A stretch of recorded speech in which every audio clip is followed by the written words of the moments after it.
today on UI7 Newsbreak. Here's the 0-1. This is going to be a tough play. Bryant, the Cubs with the World Series. Bryant makes the play. In thrilling fashion, the Cubs knocked off the Indians in Game 7 to end their 108-year-long World Series drought. Next, a shooting in Campustown occurred last night near the 100 block on East Green Street. Then, a local librarian's work extends far beyond the classroom. Your UI7 Newsbreak starts right now.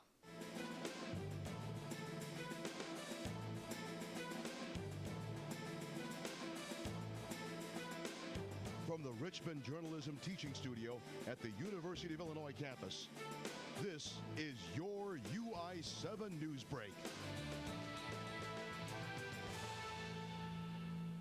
Hello, welcome to UI7 Newsbreak. I'm Erin Stanley. And I'm Jade Hilton. We can hardly believe it, but the Cubs finally won the World Series. The ending of Game 7 was an instant classic. The Cubs held a 6-3 lead heading into the bottom of the 8th with Aroldis Chapman on the mound. Chapman got into trouble, giving up a game-tying 2-run home run by Rajai Davis. Following a rain delay, the game stretched into the 10th inning, where Ben Zobrist drove in a run on a single down the left field line. The Cubs added another run, and relief pitcher Mike Montgomery sealed the deal, and the Cubs claimed their first World Series title in 108 years. Champaign was not immune to the hysteria after last night's win. Fans were out in the streets celebrating an unbelievable Game 7 victory. Green Street was blocked off by police officers where fans gathered at the intersection of 6th and Green. The win ended a 108-year-long drought, and Cubs fans in Champaign celebrated like it was 1908. Fans packed the streets of Campustown, but the intersection of 6th and Green definitely saw the most action. I am so excited! This has been a lifelong dream of mine. I've been waiting this for 21 years. 21 years, yes! The Chicago Cubs won in Game 7 of the World Series tonight, and fans were ecstatic about the win. They were screaming and chanting on Green Street, and as you can see, there's a little bit of debris left over from the celebration. Speaking of celebration, people are still out celebrating, and it's almost 2 a.m. The bars were also packed to capacity. Joe's hosted fans that roared with every emotion at every twist and turn of the game. Fans continued to embrace the historic moment in baseball history. In Champaign, I'm Heather Muno, UI7 Newsbreak. The shooting occurred in Campustown late Wednesday night. Shots were fired at the 100 block of Green Street around 9:45 p.m. An alert was sent to campus soon after the shooting had occurred. A release from Champaign police had stated that both the suspect and the victim of the shooting were checked into the hospital. Lieutenant Bruce Ramsier of the Champaign Police Department was one of the first officers to report on scene. No obvious victims or suspects were located at the time. At this time, it appears to be an isolated incident unrelated to the celebrations on campus. The police, as always, are looking for the public's help. The shooting is the second in Campustown over the last 2 months. An Urbana shooting has put residents on high alert. Take a look at how the community is responding to recent cases of gun violence. Residents of the Urbana area were startled as shots were fired near the 200 block of South Grove early Tuesday morning. Deputies and Urbana police officers arrived in the area and found 2 victims of gunshot wounds. The suspects of the shooting were later arrested by police. Scott and Tina Wyatt live on the block of South Grove. They say they were a few of the first to be awoken by the shooting. Sounded like somebody tossed a roll of 50 firecrackers, black caps, only louder. And woke me up. I was just going to go back to sleep, and suddenly there's all this commotion and cop cars showing up. Sylvia Morgan is the Urbana Deputy Chief of Police. She says that recently her department has been forced to step up patrol in the area. Unfortunately, I think that we've had a significant amount of gun violence over the past couple of years that has been, on the rise slightly. However, over the last couple of weeks, I would say that it has increased exponentially, and so that's why we're making some special efforts trying to get things under control. The suspects of the shooting, as well as 2 handguns, were found in the Brown house behind me. While people of the area are uneasy about the situation, they say they will continue to live their lives on normally. Sad day, but we got to go on. But we also need to become more, getting more involved, and maybe starting a community action project where we all get together and start, something to prevent this. In Urbana, I'm Jade Hilton, UI7 Newsbreak. Some members of Champaign County are calling for people to vote no to a sales tax referendum on the election ballot. UI7 Newsbreak's Zyla Renfro has more on why they're calling the sales tax a jail tax. I spent 6.5 years in prisons and jails, and some of them are better than others, but putting that leather sofa and that 63-inch color TV in there doesn't make it stop being jail. Community members gathered on Saturday to protest a 25-cent sales tax referendum.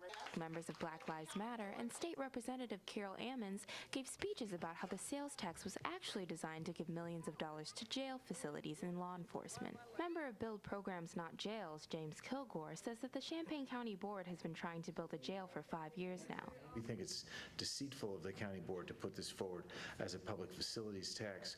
We've been fighting against jail building in this county for 4.5 years. This is the 3rd effort by the county to find a way to build the jail. Kilgore was formerly incarcerated because of a fatal bank robbery. He and other speakers cited the fact that there are huge racial disparities in Champaign County jails, as the makeup is mostly black people.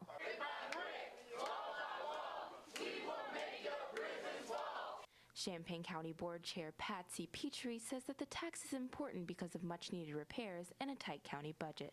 Maintenance has just been pushed off, and it just became a tsunami during this 2-year term, and this board has stepped up to the plate. The current proposed facilities plan would give over half of the $22 million needed to facilities like the Champaign County Courthouse, the Satellite Correction Center, the Illinois Law Enforcement Alarm System Facility, and this juvenile detention center behind me. Kilgore says that the county should focus on alleviating citizens' social problems like homelessness and substance abuse. We find ways to assist them to build networks of support rather than building jails and solving it up by disappearing them behind walls. Build Programs Not Jails will continue to campaign against the tax up until Election Day. In Urbana, I'm Zyla Renfro, UI7 Newsbreak. When we come back, students at the Illini Hillel are baking delicious bread and donating to those in need. Also, we learn about a superstar librarian in this week's edition of See You Neighbor. Stay tuned. If I got to go to college, oh my goodness. I like discovering new things. You get to see what works for you and what doesn't. That helps you evolve as a person. And you get to make like a supernova of skill or talent or whatever it is. I've always wanted to go to college. I just feel like that's my destiny. My name is Queen, and I am your dividend. Here's your check.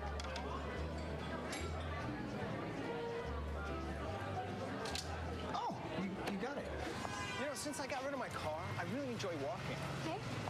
Got it. Getting pulled over for buzz driving could cost you around $10,000 in fines, legal fees, and increased insurance rates. Oh, you're home early. You live with your mom? That'll set your game back a few years. Buzzed, busted, and broke. Because buzz driving is drunk driving. A nonprofit university organization is raising funds and awareness for hunger and disaster relief through a somewhat unconventional method. Through their production and sale of challah bread, the student-run organization Challah for Hunger shows how they are making a difference one loaf at a time. Volunteers flooded the Illini Hillel kitchen Tuesday to braid the culturally Jewish bread challah. The organization has returned to their bi-monthly challah making after a brief hiatus in observance of significant Jewish holidays. Challah for Hunger President Jesse Langford oversees the process. Honestly, I love to bake.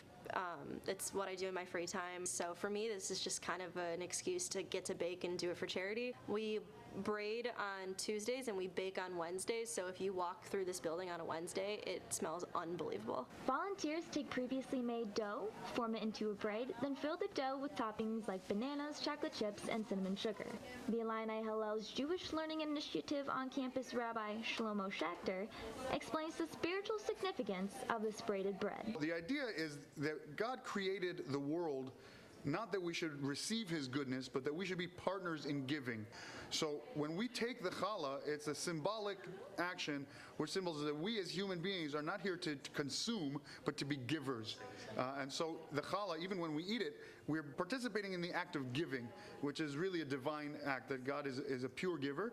And so as we take the challah, we become givers as well. Plain challah is sold for $4, while specialty loaves cost $5.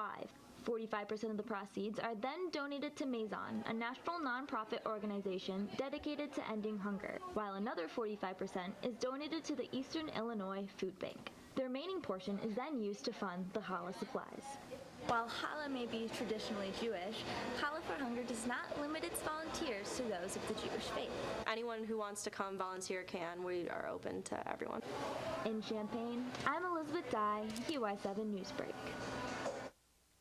Another charity event made an impact on campus this week. There was a bone marrow drive at the Illini Union on Tuesday. Students swabbed for a good cause. The Illini Picard Foundation joined forces with Be The Match to host a bone marrow drive at the entrance of the Illini Union. The groups provided brochures for interested students and other people who walked by. If people were interested, they began the process by filling out a donor consent form and prepared to be tested with a cotton swab. Since the process took about 15 minutes per person, the drive was slow at first. However, many busy students passing by promised to come back later. Illini Fakat member Salman Ahmad took to the quad to find people to donate. He carried an extra large cotton swab to get attention. Because it's very important to us. You know, it's like an issue that is kind of like underrated. And a lot of people need bone marrow after they go through things like chemotherapy and radiation therapy, and there's a lack of bone marrow to be given. So we find it's very important to just like help these people out. Even though the drive is now closed, students can still donate by visiting thematch.org. As soon as the tailgate fields and Memorial Stadium were cleaned up from homecoming, Illinois got ready for its annual Dad's Weekend.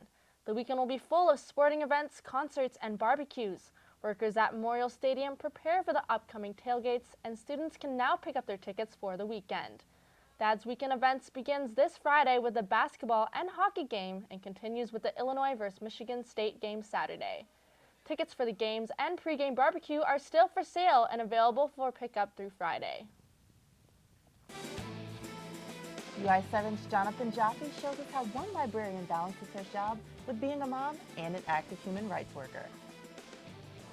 Since there's no school on Friday, progress reports are actually due tomorrow by the end of the day. Dominique Arnold is a librarian at University High School in Urbana. But Arnold also teaches computer literacy, is on the curriculum planning committee for the school, and is the mother of a 2-year-old daughter named Ivy. She even won a Human Rights Award from the city of Champaign for her work with 4 Walls and a Roof, an organization in Ecuador working to improve resources and services for women and children. I would say what stands out about her in particular is that she is really enthusiastic and she's great to work with because she's always very excited. When you have an idea, she sort of, builds on your idea and makes your idea something that is really exciting. What makes Dominique Arnold so unique is that she doesn't keep all the tasks in her life separate. She uses her skills from home to help out in the classroom, and she uses her classroom skills to help out at home. For her, all her work is approached in the exact same way. Probably the reason that she's successful at doing it is that she really does integrate all the various aspects of her life, and she doesn't compartmentalize them. Being a great mom is the same thing as being a great teacher and a great community organizer, and all of these things. They're all one and the same for her. It's clear that the kids walking into Arnold's library are excited about the work that they're about to do. It's kind of nice to be in an atmosphere where there's like a mutual love of learning, which you definitely can see that when working with adults or even like with college students, but with high school students, it's like way more apparent. So it's just nice to be in such an environment of this love of learning. In Urbana, Jonathan Jaffe, UI7 Newsbreak. That's all for today. Thanks for tuning in to UI7 Newsbreak. Have a good day. Take care. So did you just catch the gamer?